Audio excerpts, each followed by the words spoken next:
Estás entrando a un lugar donde las sombras respiran y lo desconocido te observa en silencio. Dale like y suscríbete antes de que sea demasiado tarde. Si no lo haces, ellos vendrán por ti esta noche. Ahora sí, comencemos. Mi nombre es Roberto Hernández Morales y soy de Veracruz, México. Toda mi vida he sido una persona práctica, que cree solo en lo que puede ver y tocar. Trabajo como historiador en la universidad local y siempre he pensado que las leyendas son solo cuentos que la gente inventa para explicar lo que no entiende. Pero hay experiencias que te cambian para siempre.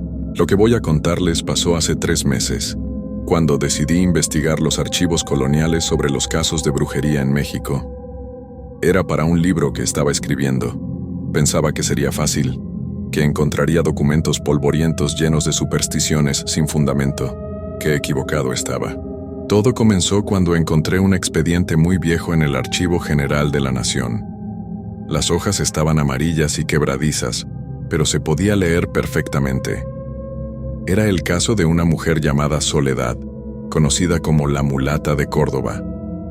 Los documentos estaban fechados en 1651. Al principio pensé que era solo otro caso típico de la Inquisición, una mujer acusada de brujería por gente ignorante. Pero mientras más leía, más me daba cuenta de que había algo diferente en este caso. Los testimonios eran demasiado específicos, demasiado consistentes entre sí. La historia decía que Soledad había llegado a Córdoba siendo muy joven. Era hermosa, de piel morena clara y ojos verdes que parecían brillar en la oscuridad. Nadie sabía exactamente de dónde venía, pero se estableció en una casa pequeña en las orillas del pueblo. Lo extraño era que Soledad nunca envejecía. Los años pasaban y ella seguía igual de joven y bella. Al principio la gente no se daba cuenta, pero después de 10, 15 años, comenzaron a murmurar. También había otros detalles inquietantes. Los animales huían de ella. Los perros aullaban cuando pasaba cerca. Las plantas se marchitaban donde ella ponía los pies. Y por las noches, la gente juraba ver luces extrañas saliendo de su casa. Pero lo que más me llamó la atención fueron los testimonios sobre sus poderes. Según los documentos, Soledad podía curar enfermedades con solo tocar a las personas. Podía hacer que lloviera en tiempos de sequía. Y dicen que podía ver el futuro en un espejo de obsidiana que guardaba en su casa. La gente la buscaba para pedirle ayuda, pero también le tenía miedo, porque se decía que todo favor que hacía tenía un precio. Y ese precio no siempre era dinero. Había testimonios de personas que habían ido a verla desesperadas. Un comerciante cuyo negocio estaba quebrado. Una mujer que no podía tener hijos. Un hombre cuya esposa estaba muy enferma. Todos habían recibido lo que pidieron, pero después habían perdido algo más valioso. El comerciante recuperó su fortuna, pero su hijo mayor desapareció una noche sin dejar rastro. La mujer tuvo gemelos, pero su esposo la abandonó y nunca volvió a verlo. El hombre cuya esposa sanó, encontró que ella ya no lo amaba y se fue con otro hombre. Los documentos estaban llenos de estas historias, y todas tenían el mismo patrón.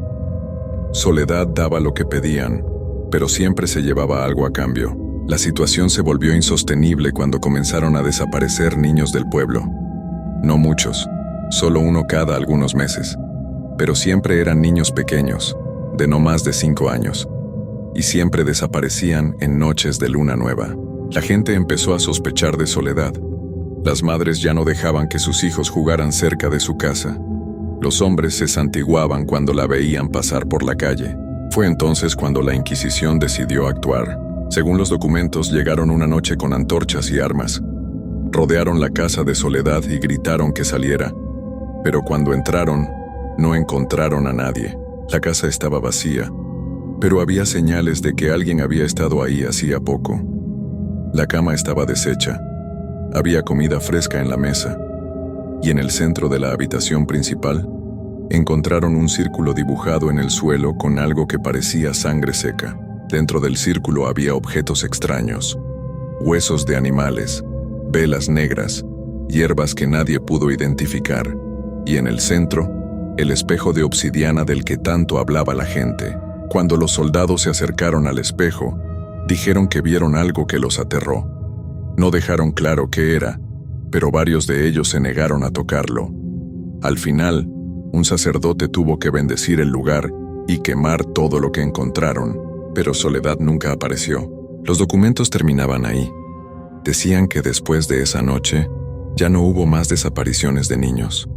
La gente pensó que tal vez Soledad había huido o que había pasado algo terrible, pero yo sabía que no era el final de la historia, porque cuando estaba leyendo esos documentos en el archivo, comenzaron a pasar cosas extrañas. Primero fueron pequeños detalles.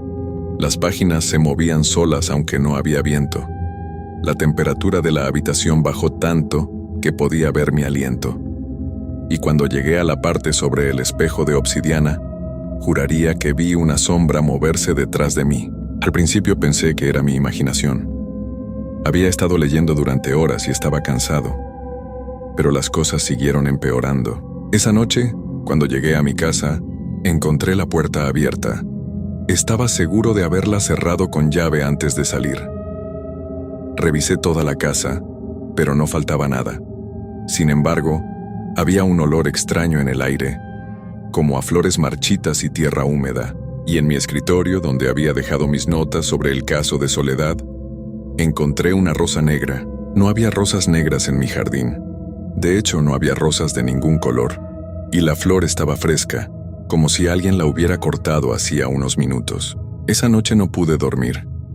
Cada vez que cerraba los ojos veía imágenes de la casa de Soledad, el círculo en el suelo, los huesos de animales, y sobre todo, el espejo de obsidiana. Sabía que tenía que seguir investigando. A la mañana siguiente regresé al archivo, pero esta vez llevé una grabadora. Quería documentar todo lo que encontrara. Pedí más expedientes sobre casos de brujería en Córdoba durante el siglo XVII. La bibliotecaria, una mujer mayor llamada Elena, me miró de manera extraña cuando le dije lo que buscaba.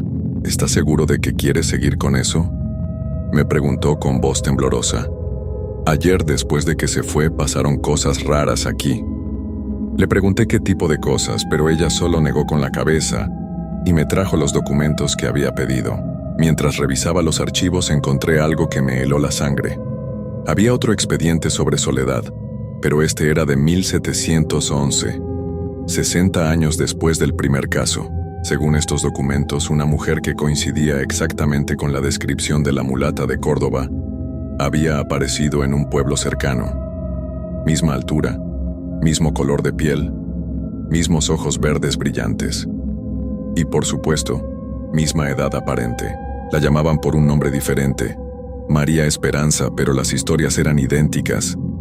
Los animales le huían, las plantas se marchitaban, los niños comenzaron a desaparecer en noches de luna nueva, pero esta vez había más detalles sobre lo que hacía con los niños. Los testimonios hablaban de rituales extraños en el bosque, gente que había visto luces y humo saliendo de una cueva en las montañas, y algunos valientes que se habían acercado lo suficiente para oír cantos en un idioma que nadie reconocía.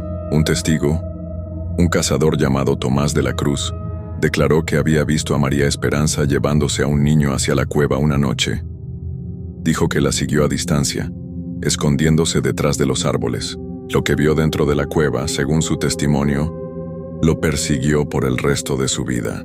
Había un círculo de piedras en el centro. Velas negras ardían alrededor del perímetro, y en el suelo, dibujados con algo rojo, había símbolos que parecían moverse solos en la luz temblorosa. María Esperanza tenía al niño en el centro del círculo. El pequeño no lloraba ni gritaba. Estaba como dormido, aunque tenía los ojos abiertos. Tomás describió cómo ella comenzó a cantar en esa lengua extraña. Las llamas de las velas crecieron hasta el techo de la cueva. Los símbolos en el suelo se iluminaron como si estuvieran hechos de fuego. Y entonces vio algo que lo marcó para siempre. Otras figuras comenzaron a aparecer alrededor del círculo. Al principio pensó que eran personas, pero cuando miró mejor se dio cuenta de que eran transparentes, como si fueran hechas de humo o niebla. Eran los niños que habían desaparecido. Todos estaban ahí, flotando alrededor del círculo, mirando hacia María Esperanza con ojos vacíos. No se movían, no hablaban, solo estaban ahí, como esperando algo. Tomás dijo que en ese momento sintió un terror tan profundo que no podía moverse. Quería correr, gritar, hacer algo para salvar al niño. Pero era como si sus músculos se hubieran convertido en piedra. Fue entonces cuando María Esperanza lo miró directamente. A pesar de estar escondido detrás de una roca, a pesar de la oscuridad, ella sabía exactamente dónde estaba. Sus ojos verdes brillaron como los de un gato en la noche, y Tomás sintió que podía ver dentro de su alma. Ella sonrió, pero no era una sonrisa humana. Era algo frío, cruel, hambriento. «Te estaba esperando», le dijo con una voz que parecía venir de muy lejos. En ese momento, Tomás pudo moverse otra vez. Salió corriendo de la cueva tan rápido como pudo. Corrió toda la noche hasta llegar al pueblo y nunca volvió a acercarse a esas montañas. El niño nunca regresó a casa. Cuando terminé de leer el testimonio de Tomás, me di cuenta de que ya era de noche. El archivo estaba completamente vacío y silencioso. Todas las luces estaban apagadas excepto la pequeña lámpara de mi mesa. Elena se había ido hace horas sin decirme nada. Mientras guardaba los documentos, escuché algo que me hizo detenerme. Era como un susurro, muy suave, que venía de algún lugar entre las estanterías. Al principio pensé que era el aire acondicionado o tal vez algún ruido del edificio viejo, pero mientras más escuchaba, más claro se volvía. Era una voz de mujer cantando. La canción estaba en un idioma que no reconocía, pero de alguna manera entendía que era algo antiguo, algo que no debería existir en este mundo. Me levanté lentamente y caminé hacia donde venía el sonido. Mis pasos hacían eco en el silencio del archivo, y cada paso me llevaba más profundo entre los pasillos oscuros de estanterías. La canción se volvía más clara conforme me acercaba, y comencé a distinguir palabras aunque no las entendía. Sonaban como súplicas, como invocaciones, como promesas terribles. Llegué al final de uno de los pasillos y me detuve. Ahí, entre las sombras, había una figura de mujer. Era alta y delgada, con piel morena clara y cabello largo y negro que le caía sobre los hombros. Llevaba un vestido blanco que parecía brillar con luz propia en la oscuridad. No podía ver su cara porque estaba de espaldas a mí, pero cuando dejó de cantar supe que se había dado cuenta de que estaba ahí. Lentamente, muy lentamente comenzó a darse vuelta. Mi corazón latía tan fuerte que pensé que se me iba a salir del pecho. Quería correr, pero mis piernas no me obedecían.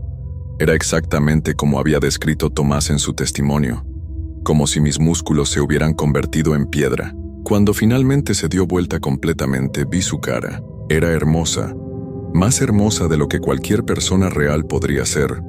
Su piel era perfecta, sin una sola marca o arruga. Su cabello brillaba como seda negra. Y sus ojos eran verdes, pero no de un verde normal. Eran como esmeraldas iluminadas desde adentro.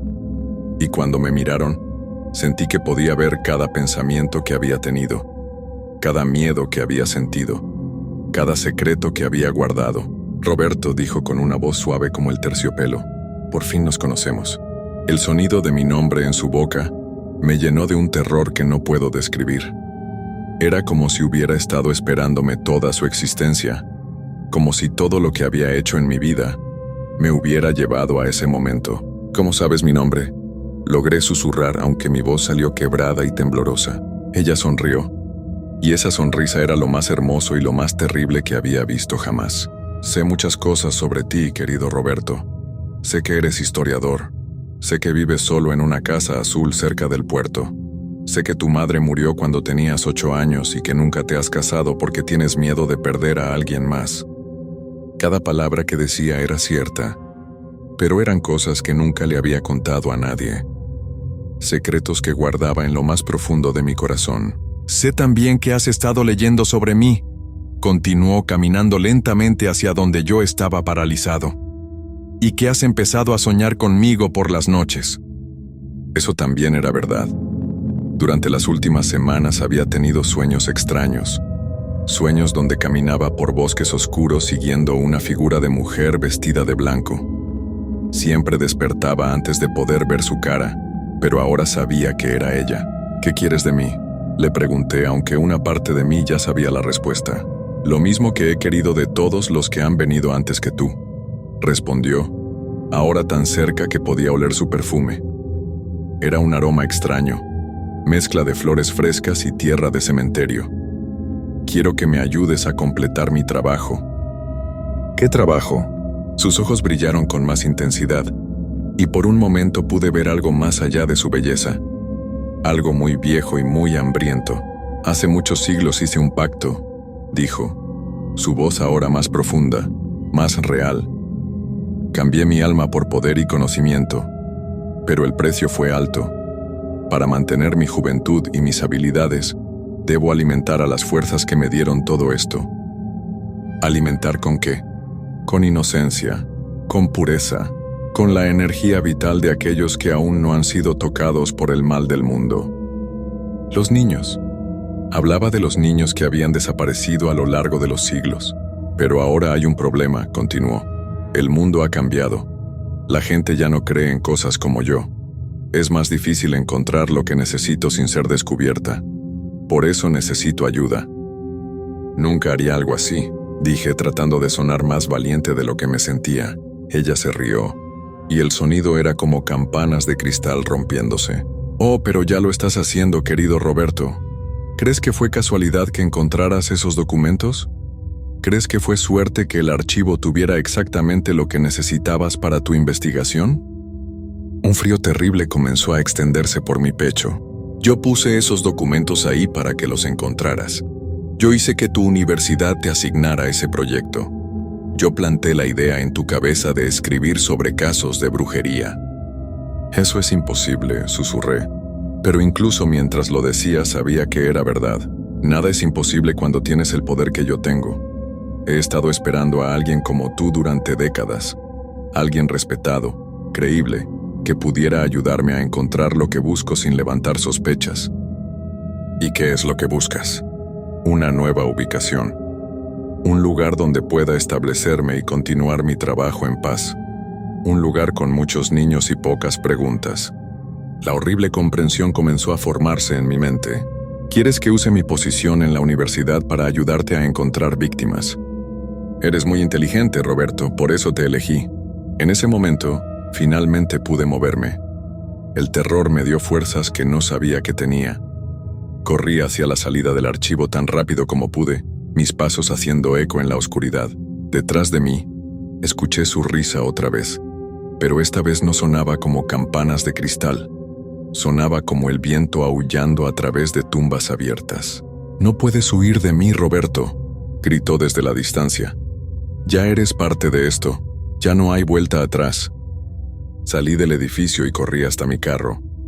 Mis manos temblaban tanto que apenas pude poner la llave en el contacto. Cuando finalmente arranqué, miré por el espejo retrovisor. Ella estaba parada en la entrada del archivo, todavía vestida de blanco, todavía hermosa y terrible. Y aunque estaba lejos, podía ver que seguía sonriendo. Manejé hasta mi casa a toda velocidad, cerrando todas las puertas y ventanas en cuanto llegué. Pero sabía que no serviría de nada. Si ella podía manipular documentos históricos y plantar ideas en mi cabeza, unas simples cerraduras no la detendrían. Durante los siguientes días traté de hacer vida normal.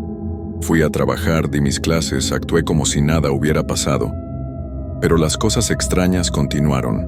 Mis estudiantes comenzaron a hacerme preguntas raras. Querían saber sobre lugares específicos donde habían ocurrido casos de brujería. Me preguntaban sobre rituales y ceremonias. Uno incluso me preguntó si conocía algún lugar cerca de la ciudad donde la gente pudiera practicar tradiciones antiguas sin ser molestada. Al principio pensé que era coincidencia. Tal vez mi investigación había despertado su curiosidad sobre el tema. Pero después me di cuenta de que todos hacían el mismo tipo de preguntas, como si alguien les hubiera dicho exactamente qué preguntar. También comencé a notar que había niños nuevos en el campus de la universidad. No estudiantes, sino niños pequeños que acompañaban a sus padres o que simplemente estaban ahí sin razón aparente. Y todos ellos me miraban de manera extraña cuando pasaba cerca. Era como si me conocieran. Una noche, mientras revisaba exámenes en mi oficina, escuché pasos en el pasillo. Eran pasos ligeros como los de un niño pequeño, pero era casi medianoche y el edificio estaba cerrado. Los pasos se detuvieron frente a mi puerta. Esperé, conteniendo la respiración. Después de unos minutos que se sintieron como horas, Los pasos continuaron por el pasillo y se perdieron en la distancia. Cuando salí a revisar, el pasillo estaba vacío. Pero en el suelo frente a mi puerta había pequeñas huellas de pies descalzos. Huellas húmedas, como si alguien hubiera caminado por el barro. Siguiendo las huellas llegué hasta la ventana al final del pasillo. Miré hacia afuera y lo que vi me hizo retroceder con horror. En el patio de la universidad, bajo la luz de la luna, había una figura familiar vestida de blanco. Y alrededor de ella, en un círculo perfecto, estaban los niños que había visto durante los últimos días. Pero ahora podía ver sus caras con claridad. Todos tenían los ojos completamente blancos, sin pupilas, y todos me miraban directamente a través de la ventana. En el centro del círculo, Soledad levantó una mano y me hizo una seña para que bajara. Sabía que no tenía opción. Si no bajaba, ella subiría por mí. Y si intentaba huir otra vez, simplemente me encontraría en cualquier lugar donde fuera. Bajé las escaleras como un hombre caminando hacia su propia tumba. Cada paso me acercaba más a una realidad de la que ya no había escape. Cuando salí al patio, el aire estaba más frío de lo normal, tanto que podía ver mi aliento, aunque estábamos en pleno verano. Los niños no se movían, solo me miraban con esos ojos terribles y vacíos. «Sabía que vendrías», dijo Soledad cuando me acerqué al círculo. «Los hombres como tú siempre hacen lo que deben hacer, incluso cuando saben que los llevará a la destrucción». «¿Qué quieres que haga?», pregunté, mi voz apenas un susurro. «Quiero que completes el ritual que comenzaste cuando abriste mi primer expediente», respondió. «Quiero que uses tu sangre para sellar el pacto que te propuse». Extendió su mano hacia mí. En la palma tenía una pequeña daga de obsidiana, igual a la que describían los documentos históricos. «Si haces esto, tendré el poder para establecerme permanentemente en este lugar, y tú serás mi socio para siempre. Te daré riqueza, conocimiento, todo lo que has deseado en tu vida solitaria». ¿Y si me niego? Su sonrisa se volvió más amplia, mostrando dientes que eran demasiado blancos y demasiado afilados. «Si te niegas, estos niños nunca volverán a sus casas. Sus familias los buscarán para siempre sin encontrar respuestas. Y yo seguiré tomando más hasta que finalmente aceptes ayudarme». Miré alrededor del círculo. Los niños no podían tener más de 6 o 7 años. Sus caras estaban vacías de toda expresión, pero de alguna manera podía sentir su miedo atrapado en algún lugar profundo dentro de ellos. «¿Cómo sé que cumplirás tu palabra? ¿Cómo sé que los dejarás ir?» «No lo sabes», admitió ella. «Pero es la única oportunidad que tienes de salvarlos, y la única oportunidad que tienes de salvarte a ti mismo». Tomé la daga con manos temblorosas. El mango estaba frío como hielo, pero cuando lo toqué, sentí una extraña calidez extendiéndose por mi brazo. «Solo necesito una gota», dijo Soledad. «Una gota de tu sangre en el centro del círculo y todo esto terminará». Sabía que mentía. Sabía que una vez que hiciera esto estaría atado a ella para siempre. Sabía que los niños probablemente nunca regresarían a sus casas sin importar lo que hiciera. Pero también sabía que si no lo hacía, ella seguiría tomando más niños. Y tal vez, solo tal vez, si hacía lo que pedía, tendría una oportunidad de encontrar una forma de detenerla desde adentro. Me corté la palma de la mano con la daga. El dolor fue más intenso de lo que esperaba, como si la hoja estuviera hecha de fuego líquido en lugar de piedra. La sangre goteó al suelo en el centro del círculo. En el momento en que la primera gota tocó la tierra, todo cambió. Los niños abrieron la boca al mismo tiempo y comenzaron a gritar, pero no eran gritos humanos. Eran sonidos que venían de algún lugar más profundo y más oscuro que cualquier garganta humana podría producir. El suelo bajo mis pies comenzó a vibrar. Las ventanas del edificio universitario se iluminaron una por una, aunque sabía que no había nadie más en el campus. Y Soledad comenzó a cambiar. Su piel hermosa se volvió gris y arrugada. Su cabello sedoso se transformó en mechones blancos y quebradizos. Sus ojos verdes se hundieron en cuencas oscuras y profundas. Por primera vez estaba viendo su verdadera forma. «Gracias, Roberto», dijo con una voz que ahora sonaba como el crujir de huesos viejos. «Has sido muy útil». Fue entonces cuando me di cuenta de mi terrible error. Los niños no eran víctimas. Nunca lo habían sido. Eran parte de ella, extensiones de su voluntad que había creado para engañarme, para hacerme creer que estaba salvando vidas inocentes cuando en realidad estaba entregándole mi alma. Los niños nunca existieron, ¿verdad?, susurré. Ella se rió, y el sonido era como vidrio rompiéndose dentro de una tumba. Existieron hace mucho tiempo. Todos los niños que tomé a lo largo de los siglos están aquí conmigo. Son parte de mi poder ahora, y tú también lo serás. Sentí que mi fuerza se drenaba de mi cuerpo. Mis piernas se volvieron débiles y caí al suelo. La sangre seguía saliendo de la herida en mi mano, pero ahora fluía hacia arriba, formando hilos rojos en el aire que se dirigían hacia Soledad. No te preocupes, dijo mientras absorbía mi vida. No vas a desaparecer completamente. Serás parte de mí, como todos los demás. Y me ayudarás a atraer a más personas curiosas que quieran investigar sobre mí. Las luces del edificio se apagaron una por una. La luna se ocultó detrás de las nubes. Y en la creciente oscuridad, pude ver las verdaderas formas de los niños. No eran niños en absoluto. Eran las almas de todas las personas que Soledad había engañado a lo largo de los siglos. Historiadores, sacerdotes, investigadores, todos aquellos que habían tratado de estudiarla y habían terminado alimentando su poder. Y ahora yo era uno de ellos. Cuando la última gota de mi sangre la alcanzó, sentí cómo mi conciencia se desvanecía. Pero no desaparecí completamente.